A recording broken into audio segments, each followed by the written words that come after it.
Joining us now, Guy Benson is a Fox News contributor and co-author of End of Discussion, and Adriana Cohen is a Boston Herald columnist and radio show host. Adriana, is it ever appropriate on the campaign trail to go after a family member? First question, aside from whether or not Ted Cruz had anything to do with it, is family fair game?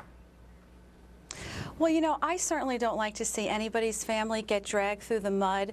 But, you know, if you go after Donald Trump and you attack his wife, he has every right to defend himself, and he has a right to punch back. Okay, all right, but wait, hold on. Based on that statement, I have to get this in here, because the Super PAC operator, which is run by a woman, Liz Mayer, a Republican strategist, and she has issued a statement on this, and she has said, I know you're really upset about that ad, Donald Trump, but it was Make America Awesome's, not Ted Cruz's. She's denying any of Ted Cruz's involvement. In fact, she thanks Donald Trump for getting the ad so much attention. Your response?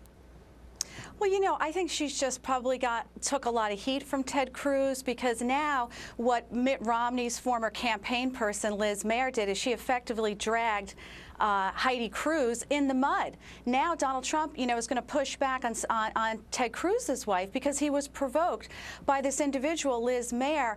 And so she's probably in a heap of trouble. She probably got a phone call from Ted Cruz's people saying, why did you do this? Now you've dragged my wife into this race. And so she's trying to, you know, provide some cover for Ted Cruz.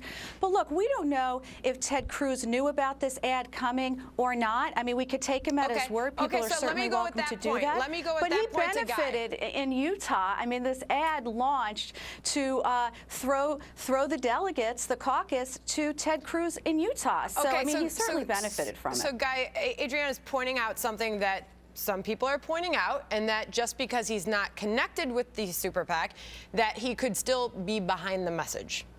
There's zero evidence of that. And I think that this particular episode may be a fresh low in a campaign that has been characterized by boorishness and pettiness because of Donald Trump's presence in it.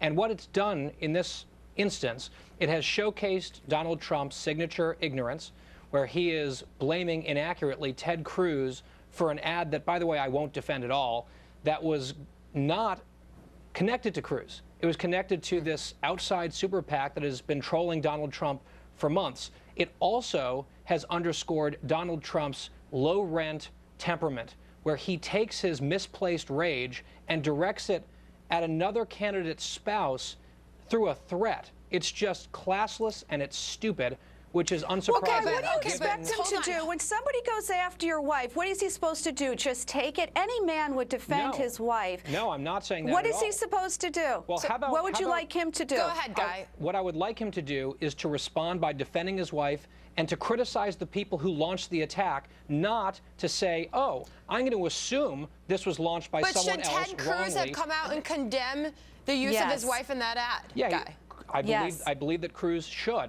I'm not defending the ad at all. I think Melania Trump should be left out of this. I think Heidi Cruz should be left out of it. But Donald Trump's knee-jerk, reflexive reaction was to blame the wrong person and threaten his wife. And just to be clear, we've got to leave it there, but to be clear, I'll remind everybody, when Ted Cruz's daughters were targeted by a cartoonist, every GOP candidate came to his defense and said that kids are not fair game in the election process. We're going to have to leave it there. That's right. Thank and you know both. what? If Ted Cruz should have denounced that ad right up front. Thank and you. he didn't.